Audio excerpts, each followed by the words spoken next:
Go ahead, Bshara. Ready for you. Yeah. Wonderful. Hold on. Well, thank you so much, everyone, for joining us. Welcome. I would like to introduce myself. My name is Bshara Nassar. I am originally from Bethlehem. I was born in Jerusalem and grew up in Bethlehem for the first 20 years in my life. And just a little bit about myself. I grew up in a farm that sat outside of Bethlehem that's been with my family since 1916.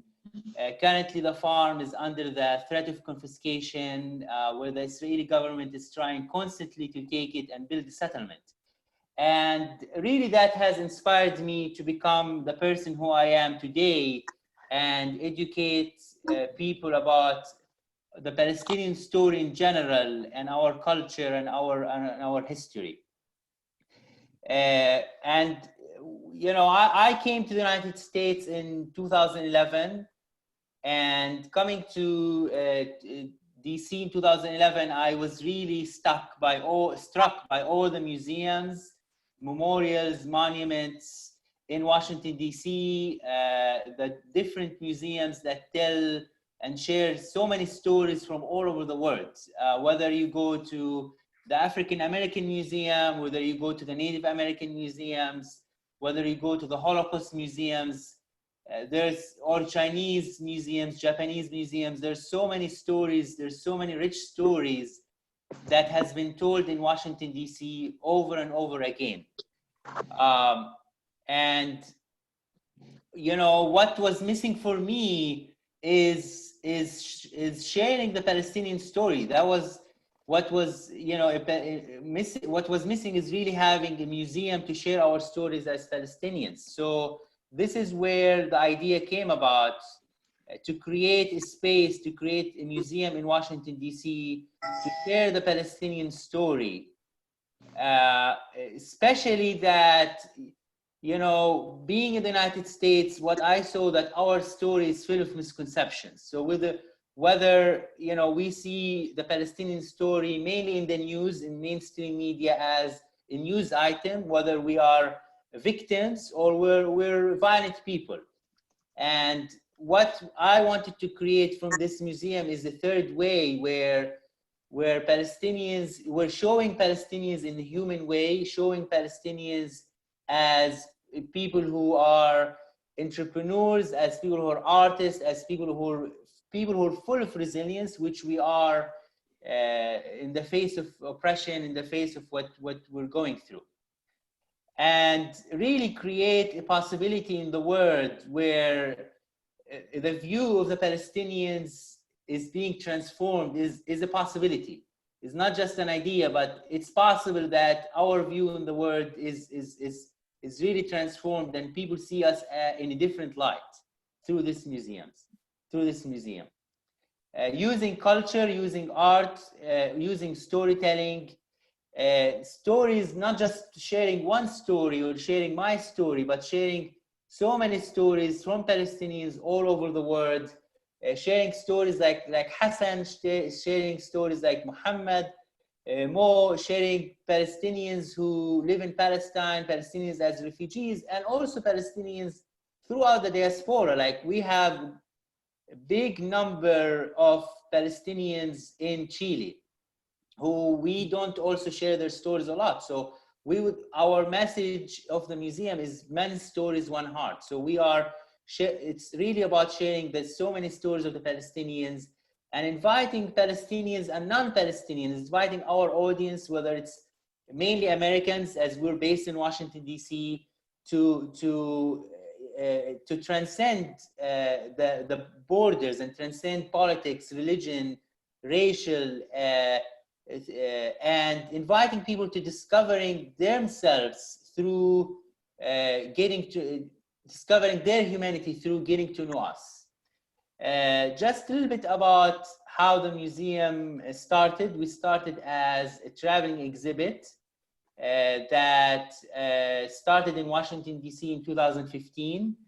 And then from that traveling exhibit, we started traveling around the country to different universities, community centers, different colleges that we shared the Palestinian story and the Palestinian art.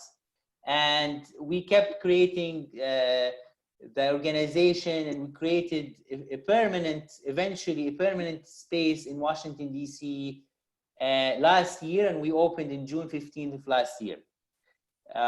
Since then, we have had 4,000 visitors until, you know, the coronavirus came 2 months ago. We had to close the museum. We've been actually doing very well after like 4,000 people coming to the museum. A lot of momentum. People are understanding the story. People are really opening their hearts and minds to hear what we have to say as Palestinians, and like really having the Palestinian voice in Washington, D.C. Unfortunately, we had to close temporary, and in response to that, we developed the virtual museum, which you can see online, which we can share with you over the screen, that that really offer an alternative experience to being in physically for now. And we've been doing a lot of programs like hosting artists to share their stories, hosting Palestinians to share their story, their artwork, hosting virtual tours with our docents to walk us through the museum and what the artifacts and the art has to offer. And we're really doing a lot of this virtual tours. For example, tomorrow we have a virtual tour with Mo, who is a refugee himself from Lebanon. He will take you on a tour of the museum, specifically focused on the Nakba and his story as Palestinians, tomorrow at 11 a.m. You know, this is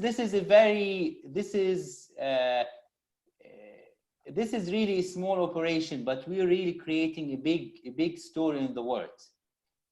Essentially, we're all volunteers. Essentially, I'm the only full-time person with the museum, and we are really open to do. We were really able to do all of these free events because of the generosity of our donors. So I would like to thank everyone who's been donating to the museum and continues to support the museum, especially the Resilience Monthly Club members who are giving $19 a month each month to sustain our operations. And we would really like to increase these members. Now we have 65 members. We would like to increase them to 100 members in the next month or two, so we can keep continuing to do these free programming and free events and tours. And today we actually have a very special occasion. Many consider it as a very painful occasion in the history of Palestinians, and really shaping our narrative, shaping our identity as Palestinians, which is the Nakba. And the Nakba is, of course, it's in Arabic. To translate it in English, it means a catastrophe, where 700,000 Palestinians were displaced from their homes, from their villages, from their land in 1947 and 1948, continuously until today. Of course, you will hear more from Hasan about this, which is really an honor to host Hasan today with us. It's really very touching for me to see him today. We met a few months ago in Florida. We were introduced by a friend of ours in Punta Gorda, where he invited us over for lunch, and he showed us the area. He was really generous. He was really very warm person, and I was really touched by his story. Being surviving the Nakba, but also his perseverance to become the leader who he is, and really a successful person, a husband and a father. and you know, really, I was really touched by his story. So we decided that let's invite him in. Let's invite him to share his story and to share what he has gone through in the past 8 years.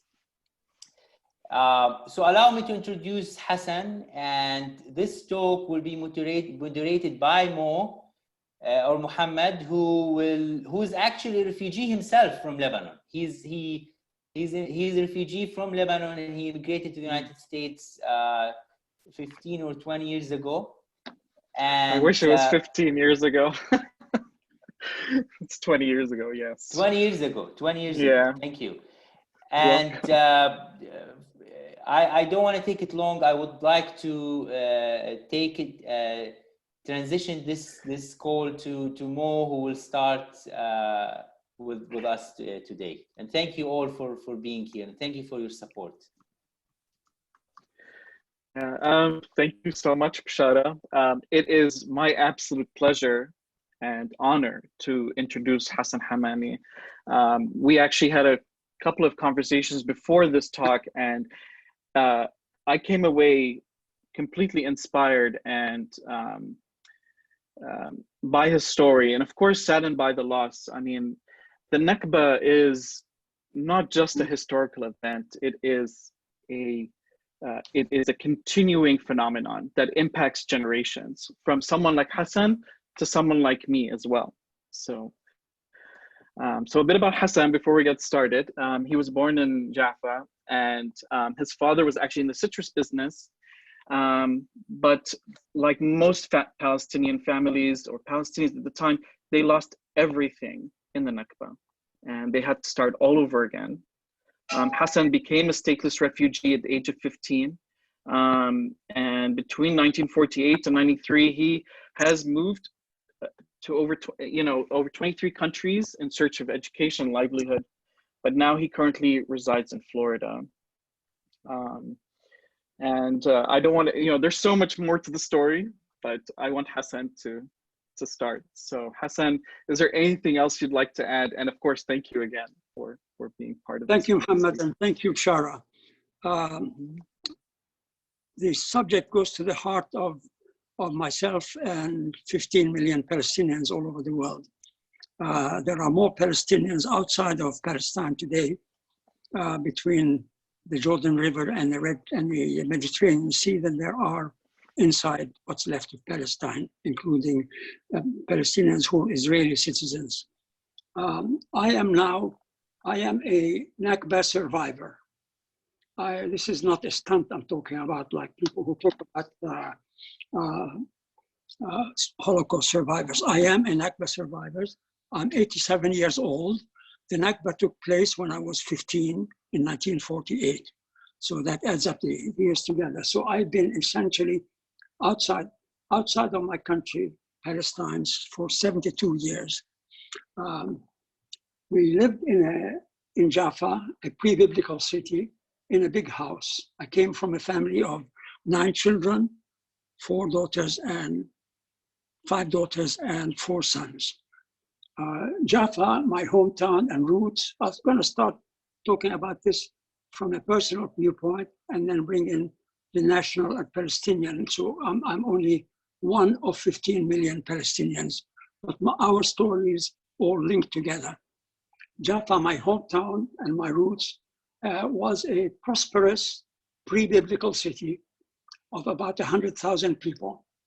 It was a Renaissance city in Palestine, in fact, a Renaissance city throughout the whole Middle East, a role model of an integrated city, the home of Palestinian Christians, Palestinian Muslims, and Palestinian Jews.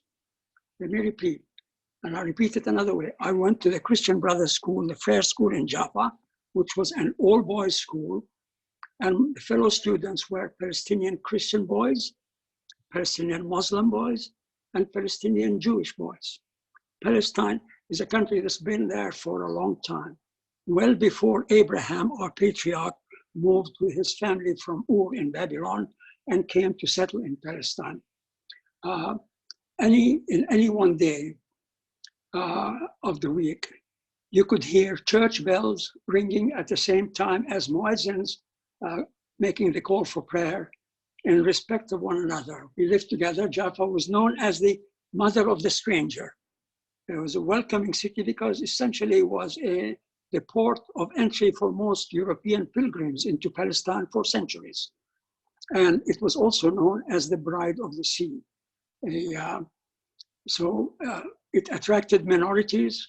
Palestine attracted minorities from Greece, from Italy, from France, Morocco, Armenia, and from countries next door. They all came because there was work. It was a prosperous city, and it was a welcoming city.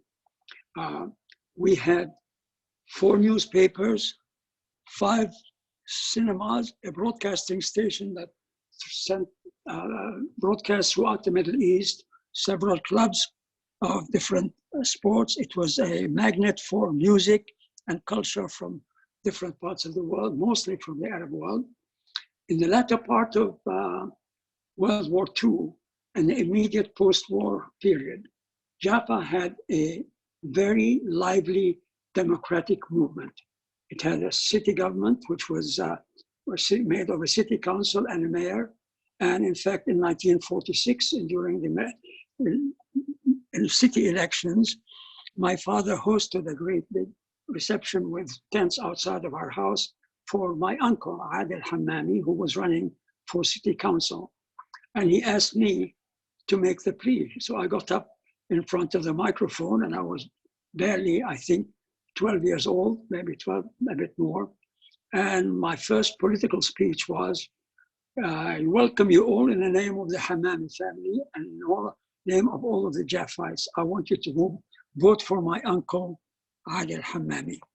He was voted in. He was a member of the city council. We had Girl Scout movements, Boy Scout movements, a whole bunch of things. The integrated Palestinian city, very integrated Palestinian city, was a threat to the idea and the ideals of Zionism. It was because this was mainly European Jewish members of this political movement called Zionism from abroad, that essentially they dreamed of forming their own country, their own home, thinking that being taught that there was nobody there, it was an empty space. The idea for that was started by an Austrian gentleman by the name of Herzl, who was a very educated, incredibly educated journalist and publisher and writer, who suffered the worst elements of anti-Semitism in Vienna in Austria. And he dreamt, because he had wealth, he had access, but he could not go into any clubs or any private things that Jews were. So he came up with the idea of really the Jews have to have their own home. This idea essentially started and created the Zionist movement, which was initially purely political. It was not religious, and it aimed for joining all of the Jews of the world all around. How do I tie this with my personal history? My very first recollection of my experience with the Palestinian-Israeli conflict was when I was 14 years old. Along with a number of other students in the 3 schools, the Prayer School, the Orthodox School, and Al-Amiriya, we formed a group of about 20 boys who learned to do first aid. And we learned all of the basics from first aid, like stopping bleeding with a tourniquet and all of those things. And we served in different parts of the city around the borders. In the north of Jaffa, there was Tel Aviv. But all around Jaffa, to the east, southeast, and the south, there were Jewish colonies. There were Jewish, except for Tel Aviv, there were Jewish colonies. They were actually colonies. They lived like socialist colonies, and they were highly defensive and very segregated. The only people who lived there were European Jewish immigrants who stayed there, who lived there. And they were essentially, you might say, they were defensive. No, they were not, they were aggressive. In the month, I think, of February of 1948, one of my classmates, Mohammed El-Khatib, who was a fellow member of this group of students who studied first aid, was serving at night. You know, they would serve 1 or 2 hours in the evening after school in the Manshia, which is the northern part of Jaffa, bordering Tel Aviv. And the young people around him recognized that he, on the Palestinian side, could see the face of Gabriel Samuel, a fellow student who was a French Jewish boy who had come to Palestine, who was actually on the opposite side. And he stood up and he said, "Gabriel, Gabriel." Immediately he got shot straight in the head. So here is, and all of us at school and members of the first aid team took this very personally. It was part of essentially a campaign that was mounted by 3 Israeli terrorist gangs. That's what they were called. That's were recognized by the British government, by the government of Palestine, and by the British Empire. One of them, the largest of them, was actually later on changed into the Israeli army. The second one, Likud, changed into the Likud party, and the Stern gang also joined the Likud. So they had mounted an attack on Jaffa from all 3 sides, from the north, from Tel Aviv, and from east, southeast, and south, from these different colonies. And this was a period which was very, very emotive. The Jews who had arrived in Palestine were in the hundreds of thousands. They were coming in floods. They were actually technically illegal immigrants. They did not have visas to come. But Europe was happy to let them go because they were feeling the guilt of the Holocaust and 2,000 years of anti-Semitism. But those Jews, many of them were highly trained. Many of them served with the British and took most of the British arms as Britain was getting ready to leave Palestine in May, 15th of May. And on the other side, the Palestinians, including the people of my city of Jaffa, had been completely disarmed by the British because after the end of World War II, Britain promised Palestine as a home for the Jewish people. And they promised it in this document that was called excuse me, let me take a breath, okay? I'll step back a little bit. I'm jumping around, but it's important to understand that the idea for the State of Israel did not start with Herzl. It started primarily as a seed by Herzl, and then was adopted by many of the Jewish intelligentsia and elites in Western Europe and in the UK. And in fact, most people tend to think that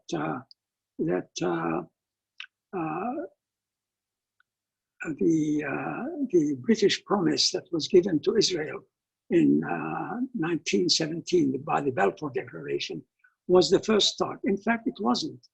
So I want to talk about something which was very few people learned about.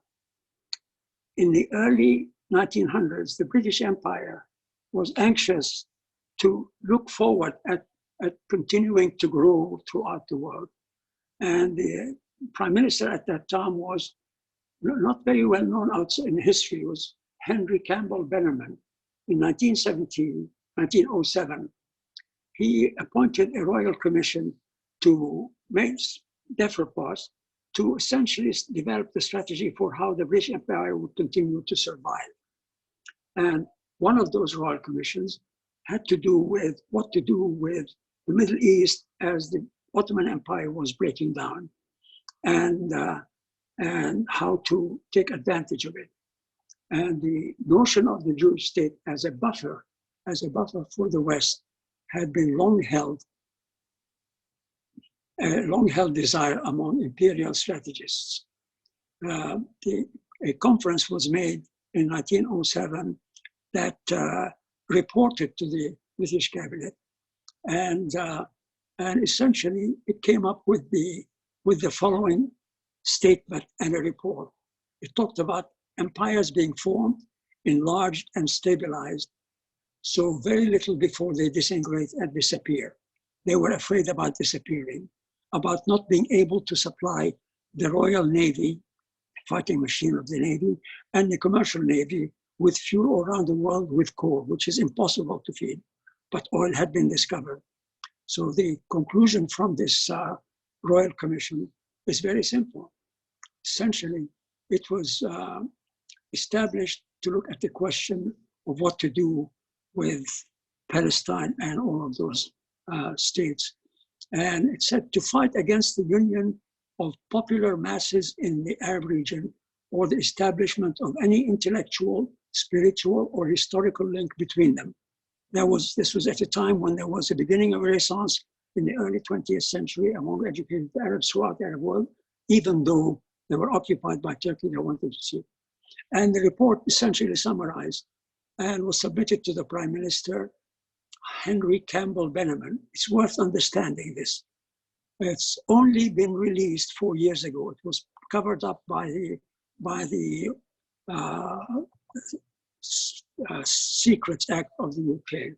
The report submitted to the Prime Minister recommended the following actions. 1, to promote disintegration, division, and separation in the region, to establish artificial policies entitled entities that would be under the authority of imperial countries, to fight any kind of unity, whether intellectual, religious, or historical, and taking practical measures to divide the region's inhabitants.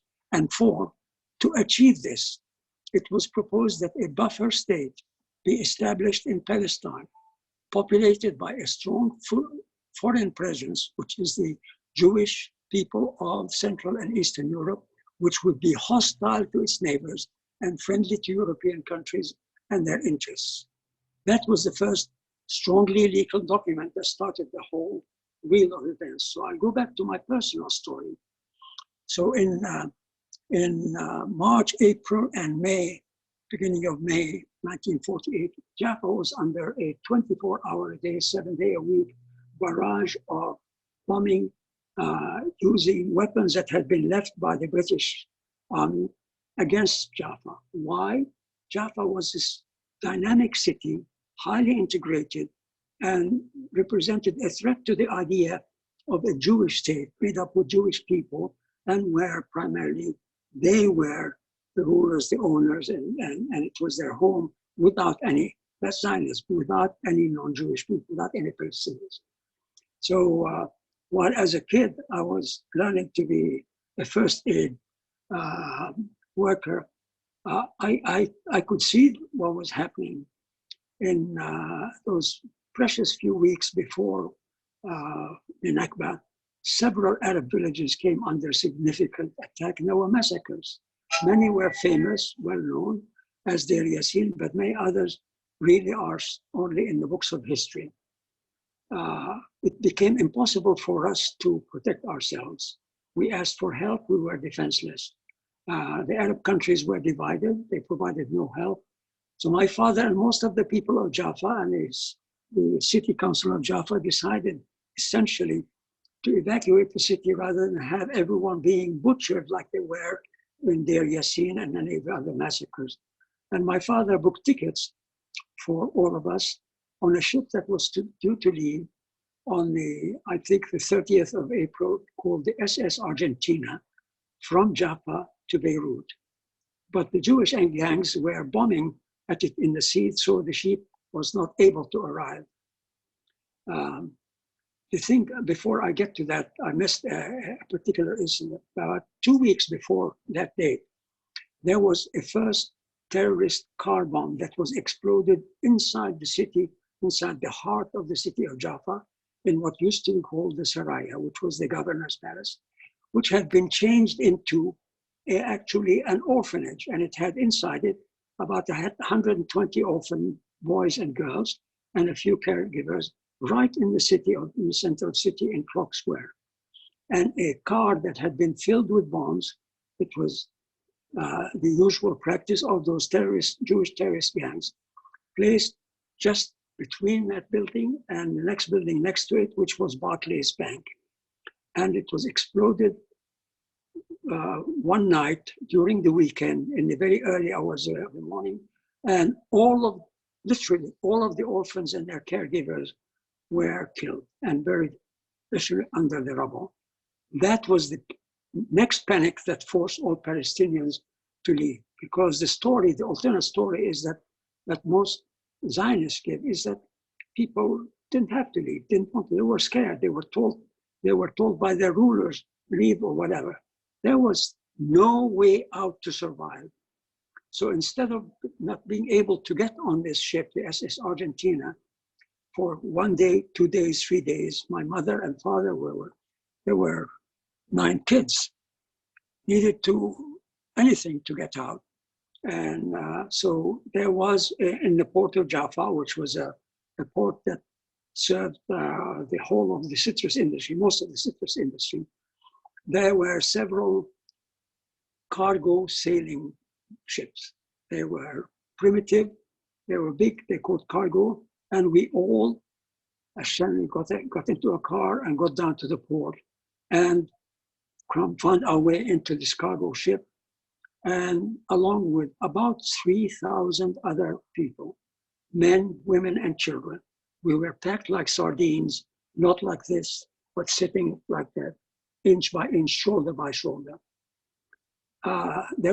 While we were on the ship, within, I think, 6 to 8 hours, we ran out of water. The early morning of the first day out, I heard a commotion, like some noise, about 4 people away from where I was.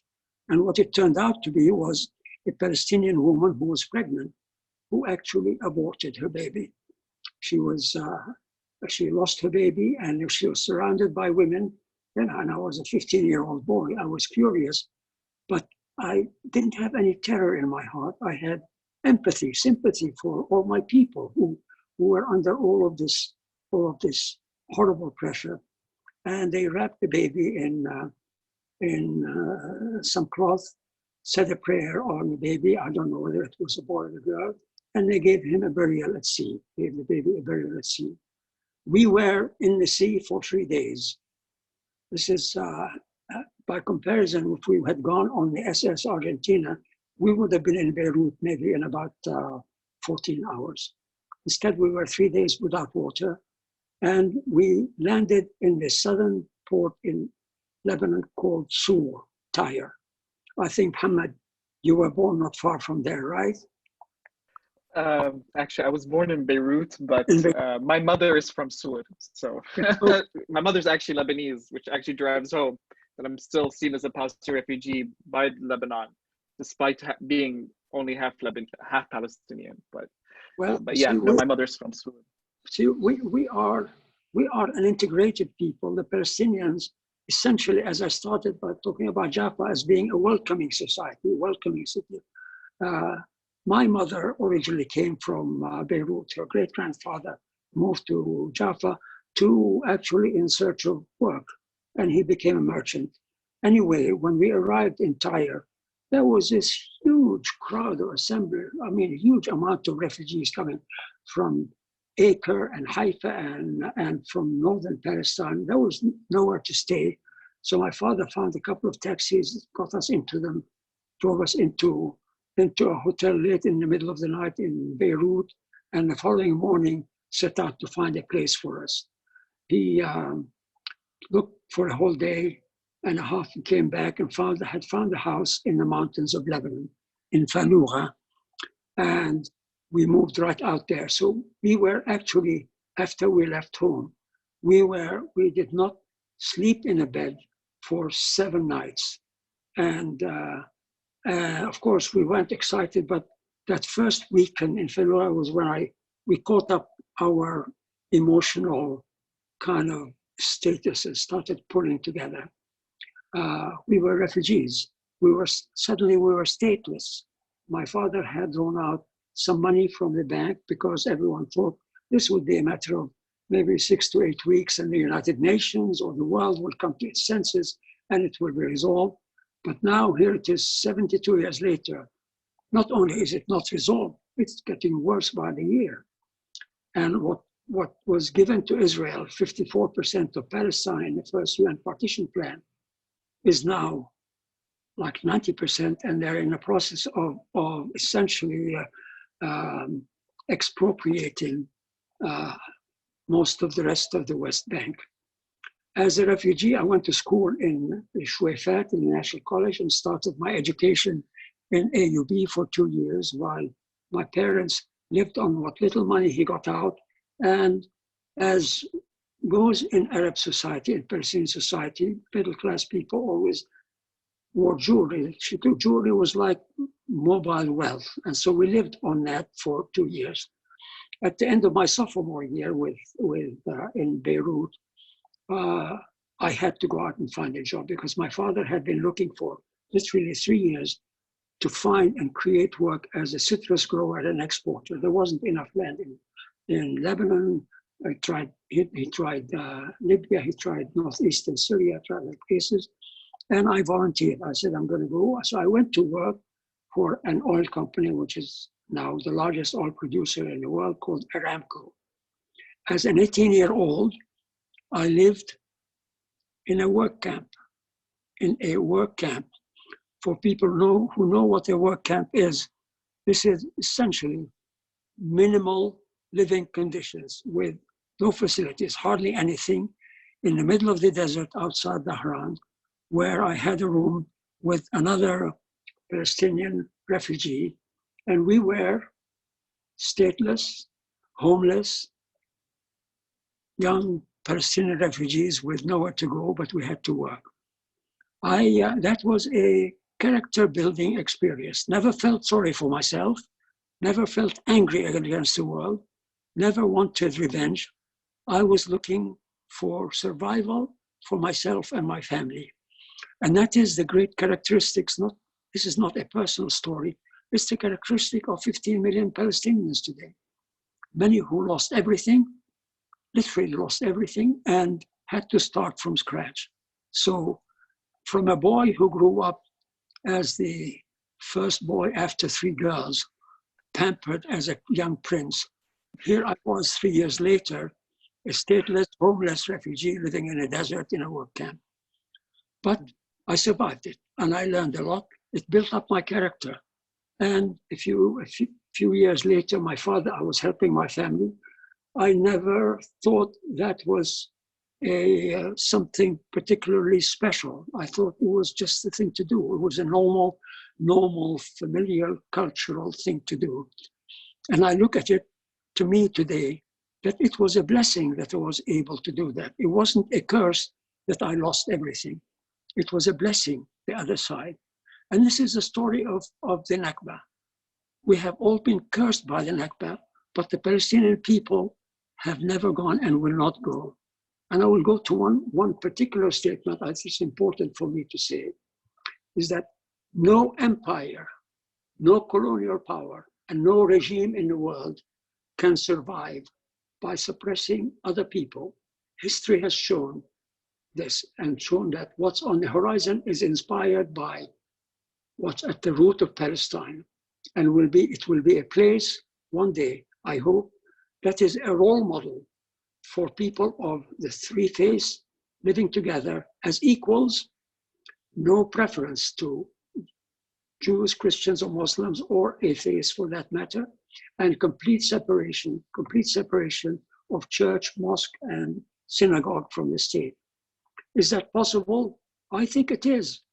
Because when you look back at the most powerful empires in the world, the British Empire lasted less than 150 years. The Roman Empire lasted less than 350 years. The Ottoman Empire lasted nearly 400 years, but they all collapsed because of the same thing.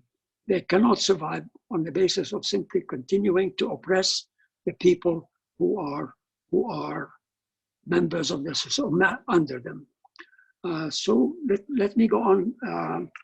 How are we doing for time? By the way, let me take a break because there is so much to do, and I have so much I'd like to offer. Propose the idea, if many of are in the audience would like it and respond positively, to make this a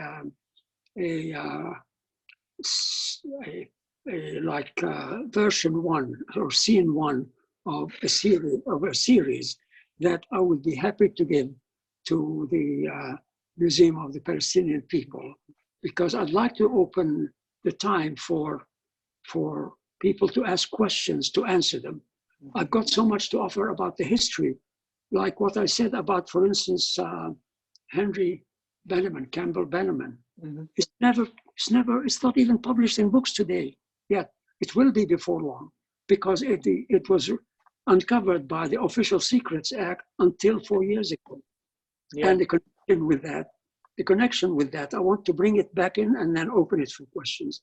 Connection with that essentially comes through a man who was called, wait for this, who was called, get it? Come on.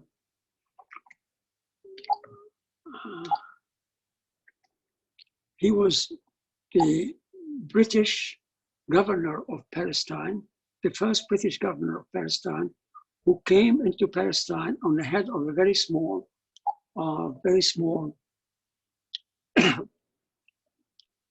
group of soldiers to essentially occupy the British. And my word seems to be frozen. I'll find a way to reopen it. And in fact, in the second month of World War I, this guy prepared a report. He was a member of the British government. He prepared a report for the British government about the question of Palestine. And he submitted it as a proposal, a suggestion for the British to, essentially, here it is, before the Balfour Declaration. His name was Herbert Samuel. And this report to the British cabinet also was released out of the Official Secrets Act just a few years ago. And his report says, this is on the subject of the question of Palestine. On the subject of the question of Palestine. He said, this is in January 1915, 2 months after the start of World War I. The course of events opens a prospect of a change at the end of the war in the status of Palestine. And this was on the subject of address to the British cabinet on the future of Palestine in 1915, 2 months after the start of World War I. He was a member of the cabinet. He was a Jewish man who was a Zionist, and he was a member of the British Zionist Council of Britain and Northern Ireland. And he said, the course of events opens a prospect of change at the end of the war in the status of Palestine. Already there is a stirring among the 12 million Jews scattered throughout the countries of the world. A feeling is spreading with great rapidity that now at last some advance may be made in some ways toward the fulfillment of the hope and desire held with unshakable tenacity for 1800 years, for the restoration of the Jews to the land to which they are attached by ties of ancient history itself. The rest of the document contained language which was describing the Palestinians and Arabs as squalid, backward race. That, in fact, was the second official policy document that preceded the Balfour Declaration, which came 4 years later. And so this guy, Herbert Louis Samuel, known as Herbert Samuel, wrote this as a member of the British cabinet in 1913. When the British entered Palestine in 1917, at the head of a small group of British soldiers and many Arab soldiers who had volunteered with the British to fight the Ottomans, he became the first governor of Palestine. Think of it. It's like he wrote his own ticket. He became the first High Commissioner of Palestine. And that's the other thing, that as we learn of our history, we must recognize this is not a thing of Jewish people against the Muslims. This is the question of Zionism and its political concepts and basis and its political wants and strategies. And I'm going to stop for some questions, and when it's break, I can go on from there. May I? Is there a question? Yeah, sure. So real quick before we start, so I did some research on this. And it turns out that the Secret Act is continuing to be challenged by various former colonial countries under the UK. For example, there was a really famous story in Kenya that shed light on the torture practices that the British engaged in Kenya. And this would not have been possible without, you know, getting some of that documentation or the documents from as a result of the Secret Act. There are massive archives containing, I mean, the British were very meticulous record keepers. And so a lot of what happened in Palestine is still under lock and key. And, you know, it'll be interesting to see how, you know, additional revelations will play out and affect the narrative of the Nakba, particularly from the UK's role in it. But yeah, and thank you, Hasan. I also posted links to the memorandum as well, and as well as to the Wikipedia article. Well, they're both Wikipedia links for Herbert Samuel too. Really fascinating read. And, you know, people think Balfour Declaration, Nakba. No, as Hasan. It's a continuum. It's a continuum that goes on to this day, to what the Israeli government today, that is just formed by the two opponents, want to take the next step. It's a continuum, and that continuum needs to stop, be stopped, because otherwise, in fact, the Jewish people have become have not been trapped in this, because the European Western powers wanted to put them in there to divide up the Arabs. But now the Israeli people have become not the instrument, but become the instrument or the tools of continuing, because that old policy, British and French colonial policy, doesn't exist, but Israel has taken on its own form of colonial power and colonial expansion and control. Oh, no doubt. You know, I mean, that's unfortunately, you know, the project, I mean, we're, you know, started off under the auspices of colonialism, continues to practice many of the you know, so the things that, you know, colonialist powers traditionally did, you know, set up exclusive settlements, set up exclusive access roads. I mean, and we're talking about the occupation itself. Even in modern times, a lot of these former colonial powers, they still persist today.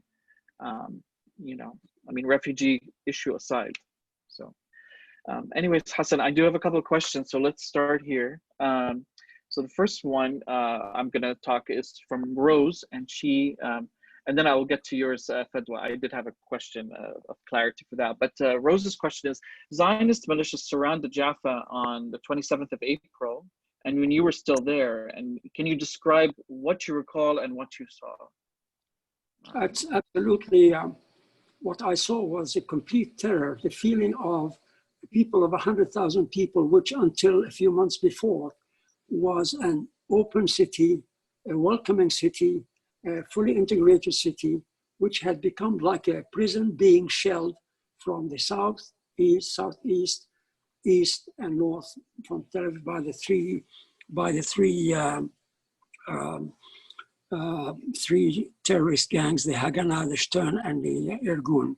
And I saw personally when the morning after the Sarai was blown up with all of the 120 some orphans who were in it, and next door to it, the Barclays Bank, and underneath it, the pharmacy that belonged to Mr. Halabi. These are places that I knew. The pharmacy across the narrow street from the Sarai was completely in shambles. Barclays Bank was in shambles. The Sarai was like a huge big pile of stones and smoke still coming out, and people scrambling to pick the stones and lift any survivors. There were none. One of the other things I saw, it's very interesting, was when I was training, this is a personal story. when I was training for first aid, after we'd done all of the theoretical training, we had to go and watch a surgical operation in what was called the English Hospital. It was actually the Church of England Hospital in Jaffa, near Ajami. And there were about 12 of us in this operating room. And a man was brought in who had been shot in the leg, somewhere halfway between his knee and his hip. And the shot had been kind of opened like this, and all around the edges was burned and blood was flowing.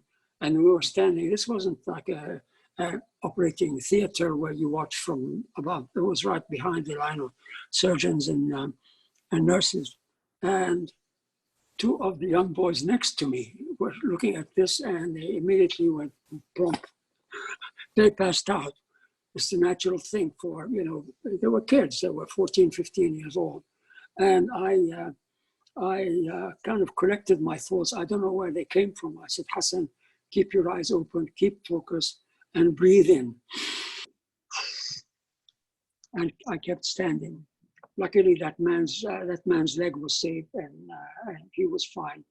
The other thing that I saw was the sheer terror on the faces of people of literally all classes of people. Nowhere else to go. Literally nowhere else to go. Out of 100,000 people, within a period of 2.5 weeks, the only people who were left were 3,000 people, 3,000 out of 100,000. That is what I call a city-side. A city-side is the killing of a city. The killing of a city is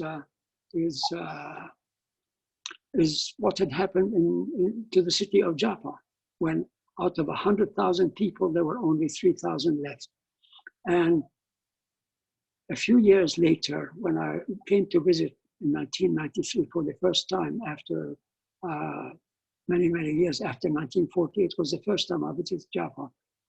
I met the only people who were still residents in our neighborhood, the daughters and son of Amin Andrawus.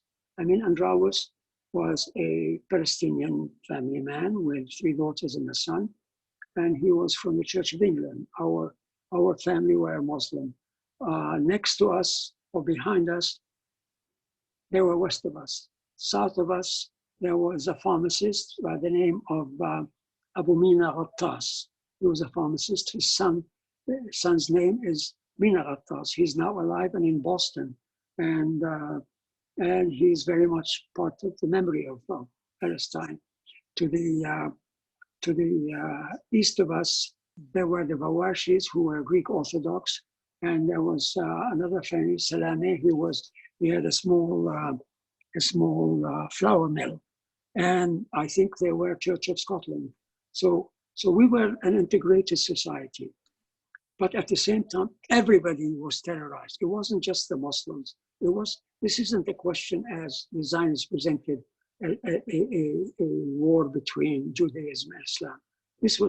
This was Zionism against all of the people of Palestine. They want essentially a Jewish home. And essentially they produced that finally in a law that reflected what they'd been practicing since 1948. Yeah. The law passed 3 years ago, which was called the law, or the nation state of the Jewish people law.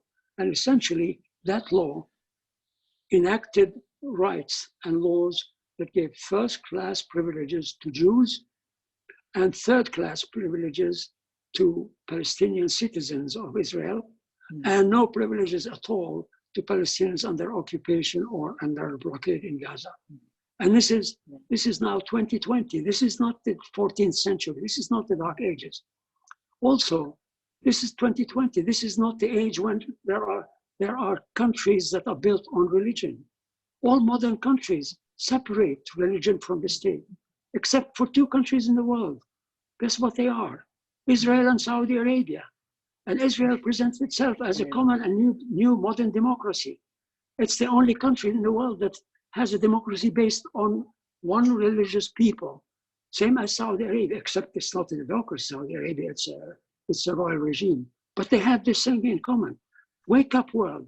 wake up young people in the world. And I think it's important for the young people to understand the difference between Judaism and Jewish people on one side and what Zionism has done to Judaism. They've not only expropriated it, but they've actually corrupted it, changed it into a colonial power and a colonial religion. I'll take any other questions. Yeah, sure. There's a lot. So, but there's one from Warren, and I think I can also kind of address this one. What were the reasons the Egyptians and other neighboring countries did not help defend Palestine during that time period, and what was the view of the U.S.? So thanks, Warren. This is a great question. So during the first war, the Arab-Jewish War of 1948, I mean, Arab armies did come in, but they were, they were the Arab League army, but it was, things were scattered, and each of the different countries, because they each had their own different interests in mind, they didn't really collaborate effectively in challenging the Zionist militias, and so things toppled pretty quickly. I know, from our vantage, so our family is from a small village in the north of Palestine called Deir el-Asi, and a regiment of the Arab League was stationed in the village, but they left. They didn't even put up any fighting, and left the inhabitants of the village largely vulnerable to the invading Zionist militias that came in, and the whole entire village was depopulated almost a year later. They actually wanted to stay, and the Israeli government at the time in 1949, some person checked a box that said these guys have to go, But yeah, I mean, this continues today. A lot of the countries have they have geopolitical interests in mind, and there's. But sorry, Hasan, you wanted to add something? Yeah, I'd like to add something. The Arab armies that came in, all of them were undermanned, underarmed, underled, and underfed. The worst of them, who were underfed, were the Egyptians. They didn't have weapons. They had most of them. I mean, and the people who controlled the weapons of the Egyptian army were still the British. The British were still in Egypt. The only army among the Arab armies that was organized was the Arab Legion, the Jordanian army. And the Jordanian army was the only one that put up actually a fight, but it was a controlled and limited fight. It was run by a British officer called John Bagot Glubb Pasha. He and a group of British officers who ran the Jordanian army, in fact, were given orders: go into Palestine, but do not cross the line that passes the borders of the UN resolution that partitioned Palestine. So, and they met with, and this is on the record, you can find it in Israeli records. They met with a group of Israeli officers and decided how far to go and where neither of them would fight the other. So in fact, they moved into the part of what became the West Bank and East Jerusalem, which were defined by the UN resolution as the Arab portion of Palestine, one of the Arab portions of Palestine. The Syrian army was poor, was weak. Syria had just come out of French occupation. I mean, at the end of World War II, French were still occupying Syria.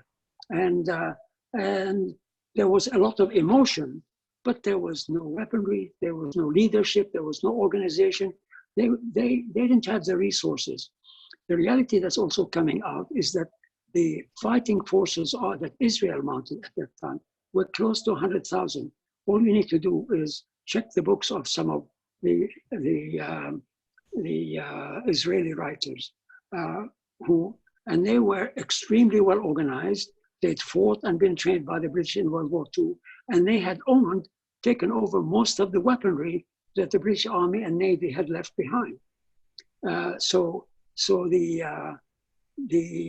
part of I'll call it the propaganda, or that is given out by the Zionist writers and thinkers, is that here was Israel under attack by overwhelming force.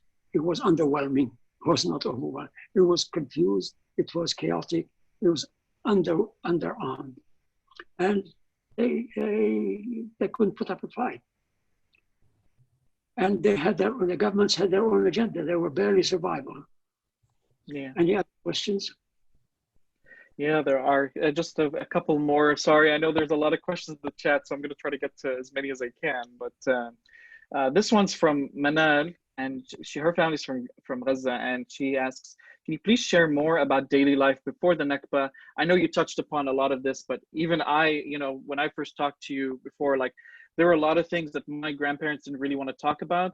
They really, I had to hear it from from other people, but it's really interesting how we wanted to know more about how she was worried about wanted to know more about how births were celebrated, wedding traditions, or birthdays. What are some of these memories that really stand out to you? Okay, excellent. That's a good yeah. one. Let me show you something if I can hear while I'm answering the question. Sure. And we do have a photo slide let me just show you this picture. Okay?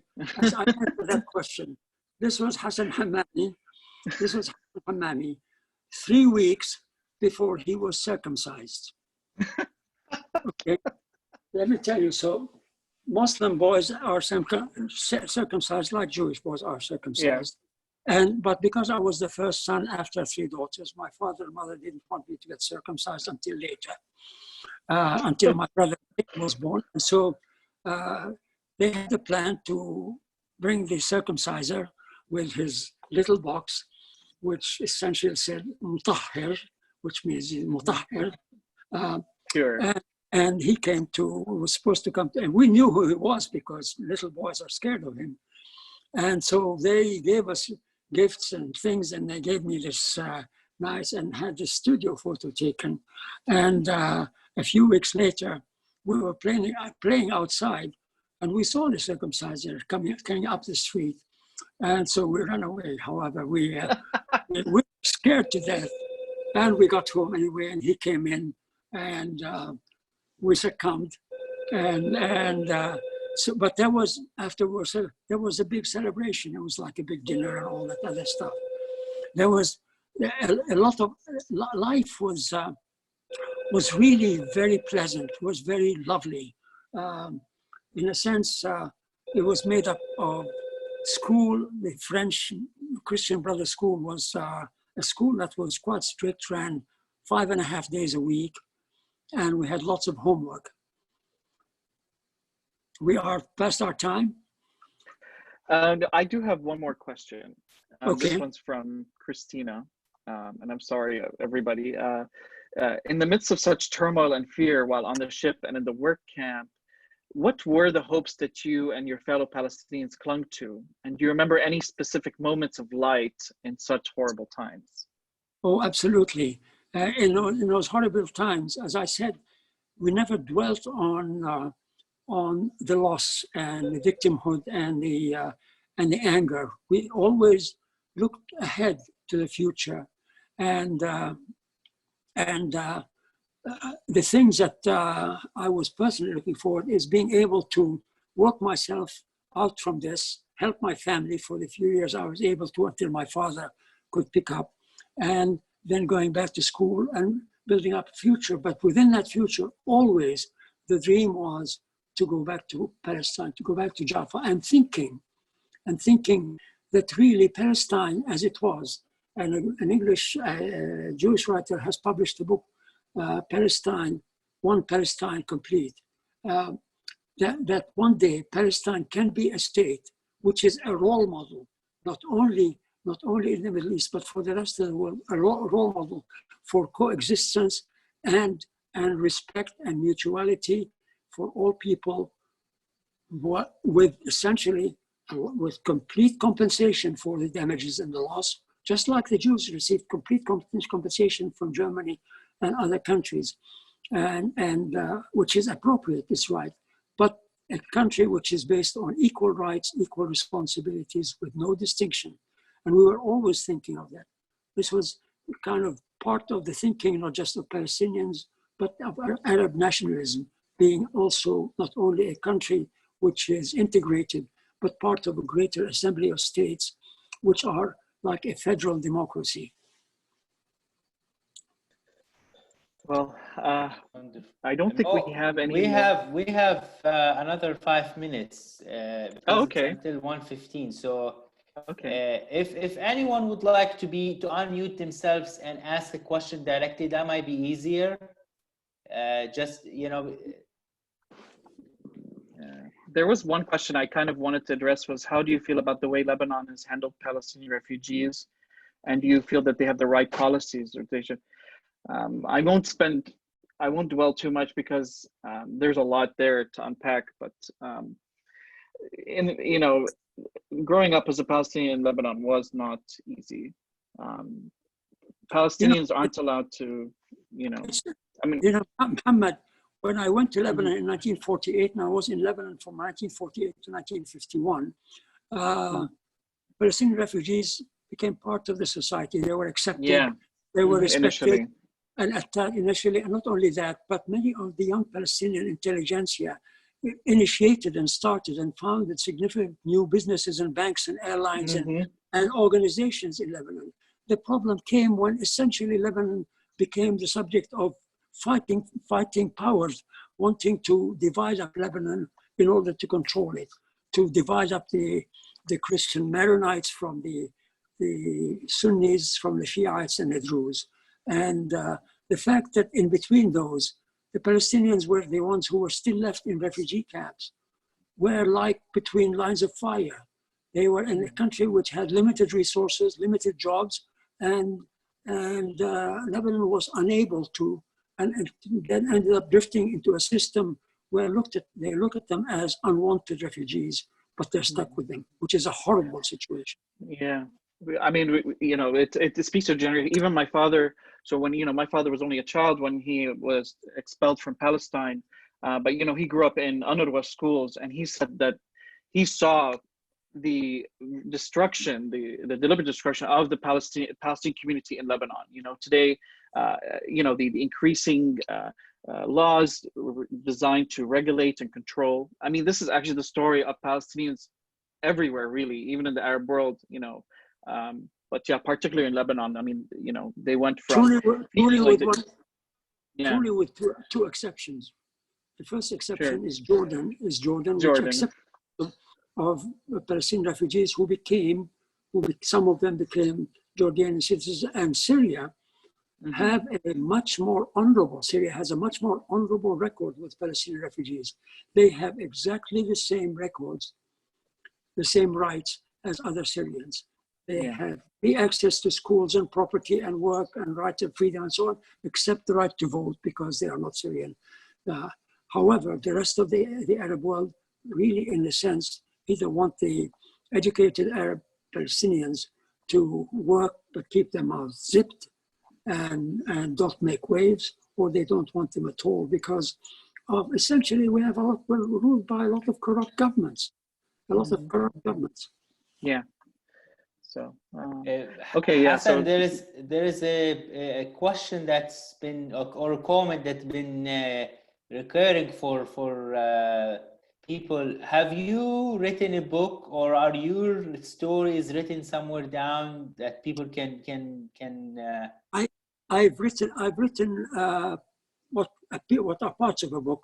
As a good part of our family, my family story, in a book called The City of Oranges, which is available on essentially, you can Google for it through either any of the sites, and it's out of print, but it's available. Everybody's pressing on me to do that. I promise to do that.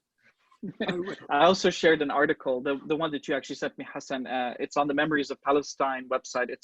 It's by an interview that he did with it was back in 2015, but a lot of the information persists. So FYI, my grandfather was also he was a lemon citrus farmer. He was he worked in an orchard. Yes, so. That's wonderful.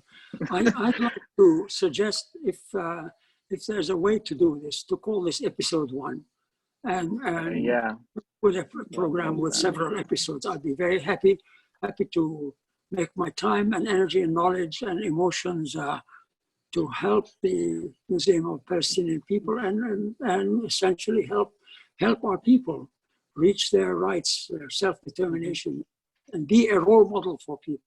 Today, when out of the 15 million Palestinians, there are really less than 7 million in the they're like maybe 6.5 million in between the Jordan River and the rest are outside in Arab cities and throughout the country, throughout the world. A large community of Palestinians is in Chile, in many countries in South America. Facebook friends. I should add that on our virtual tour, we have a map titled "Where Are Palestinians Today," and it pretty much it was a really great resource put out by that Amber Hurley. She's also here. Hi, Amber. She worked on this tirelessly, and we collected all this demographic data on the various different Palestinian communities in the diaspora. So I highly encourage you to check it out. I'm going to link our virtual tour directly here in the chat. So if you'd like to take a look at it, I know most of you have already been there, but for those who don't, really highly. And tomorrow at 11 a.m. Also Mo will be leading a tour specifically about the Nakba, the diaspora, and sharing more of his story. So we're really looking forward to hearing from you more, Mo. Before we go, I have one last statement to make. I got a message this morning from my daughter, Rima, in Jerusalem, who followed a message yesterday from a lady by the name of Luisa Morgantini. She's an Italian member of the European Parliament. She devotes her life. She used to be a member, she passed on now. She has devoted her life to helping Palestine and Palestinian people in a legal, parliamentarian, and emotional and correct way. And she translated into Italian the reference that you had made from the Memories of Palestine and published it today. So it's merci, molto grazie, Luisa. And thank you, everyone. I'll be happy to come if you ask me. Thank you again, everyone, for being on the call. Hasan, thank you so much for really, it's an honor that we have you here with us. And I think this is such a great idea to start an episode. Maybe this is an episode 1, and just to create more like 3 or 4 or 5, or however you would like to share more about your story and the history. You know, as people are really having a lot of questions for you, we're very sorry that we can't go through all the questions and all through the comments, but we can work on getting more webinars and calls with Hasan in the future, that you can dive into more of the details and the story and the history more. Again, thank you for being here. This museum and this effort is really nothing without your support, without the continued support of our supporters and our donors and our visitors. And if you're touched by this call and other virtual tours that we're doing or artist talks, please consider donating to the museum or to our Resilience Monthly Club, which is $19 a month to sustain the museum and keep continuing with this programming. We also, in addition to tomorrow, in May 30th at 12 p.m., we have a concert that we'll be hosting with a very up-and-coming singer from Palestine, from Haifa. She is the niece of one of our board members. Her name is Noel Kharman. If you haven't heard from Noel Kharman, please look her up. She's so talented, and she's been having her videos on YouTube and all social media going really viral and really far. And so we're really honored also to have her on with us on a virtual concert on May 30th. Again, thank you all for being here, and thank you, Hasan, for all the contribution. Thank you, Mo. Thank you for the board members who are on this call, for the volunteers. And we look forward to seeing you tomorrow at 11 a.m. Again, if you would like to register, go on the Eventbrite and register there, and you will get the link. Again, thank you all, and have a really wonderful day and a wonderful weekend. Yeah. Thank you, everybody. Muhammad, and thank you, Bshara. Yeah, Thank you, Hasan. Hassan, thank you so much. I Yeah. enjoyed. This is Fakhira, one of the board members. I enjoyed each of your information. It was very rich. You are like encyclopedia, a treasure for the Palestinian people that we have to see how we can really cooperate with you and have your memory and your passion, your commitment for the Palestinian people, and enrich the new generation with these memories that you have it, which is so rich. So thank you for taking the time and educating us about how Palestine look like and how Palestine will look like in the future through your memory. So thank you. Another thank you from your neighbor and friend, Mina. Take care. Yeah. Thank you, everybody. Florida too. Yeah. No, I'm in Boston. Wonderful. Represent Florida. That's great. If you come to Florida, you got to take a tour of his house. Yeah, I will. Take care, everybody. Warren, you're from Florida? Bye-bye. Bye-bye.